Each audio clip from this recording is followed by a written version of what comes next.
The devastating flooding that occurred in KwaZulu-Natal, coupled with droughts witnessed in other parts of the country this year, has paved way for deeper conversation into tangible impact of climate change in South Africa.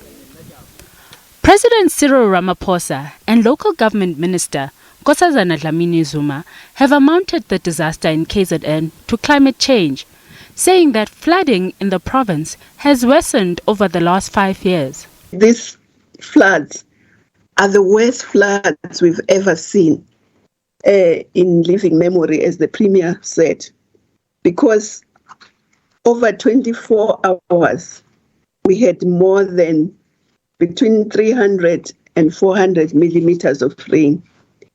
In Durban, for instance, in February, which is the wettest month, we normally get about 102 millimeters of rain in the whole month. And that's the wettest month. And April is not even the wettest month, but that's what happened. But this also tells us that climate change is here with us now. This sentiment has been echoed by those in the science community, as the country has been seeing more incidents of extreme weather patterns. You are seeing the rainfall patterns that used to take place once in 20 years, they're now taking place twice in 10 years. So that means the interval has changed completely. Now, if you look at that, we then group these years of disasters or these climatic events, let me use the word climatic events, and then we'll see if there's actually a cycle, and then we can determine that the time period or the frequency of these disasters are actually getting closer as compared to the longer term that they were supposed to be. The drought that we witnessed back in 1992, 1993, we only got to see them around the 2000s. But now when you're in the 2000s, you're actually seeing more droughts as compared to the pre-1990s. So these are some of the things that we are looking at, and it's a reality. Not only is it supported by science, as in the research work that is being done in the country, but also the citizen science, which is the knowledge that the elders of the communities have. The last time South Africa experienced a disaster of such magnitude was in 1987.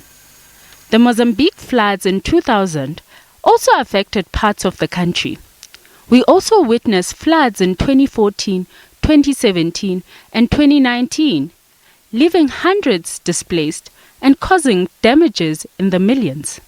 Although South Africa is naturally vulnerable to these types of events, it is at the same time true that because of climate change, they are starting to occur more and more frequently, and they are systematically also becoming more and more intense. From a meteorological perspective, South Africa is experiencing a typical autumn rains on the back of a regional La Nina event. Prof. Liesl Dyson says what happened in KZN was a cut-off low-pressure system, which was very unique. This cut-off low-pressure system, as I say, is a very deep low, extended a small little low-pressure system off the coast of northern KZN. And this would be early in the morning of the 11th of April, on the Tuesday. And this little low, as it encountered the warm water of the Agulhas Current and the Indian Ocean, developed into a proper low. So there's now, we're having some discussion to understand the exact nature of this low. Was it a tropical low? Was it a subtropical low? And we will in time understand it better as we investigate the system. Dyson notes that based on the latest IPC document released in 2021, temperatures are still going to increase and Africa will mostly be impacted. The temperatures are expected to increase in Africa more than anywhere else. So this makes the risk of extreme events higher. So it's difficult to say that this event is going to occur again next year in September. Nobody can say that. But we are in a situation where these events can occur more frequently.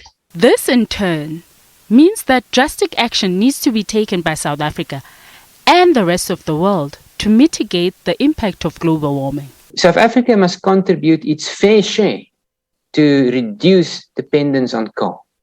And South Africa will have to become absolutely top-notch in terms of managing its water resources. We cannot afford losing any water in the context of us being able to manage future droughts that will also become more severe in a changing climate.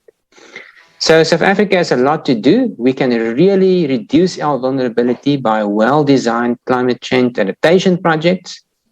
And we must work with the rest of the world so that the process to slow global warming down, which is known as climate change mitigation, can be an international success.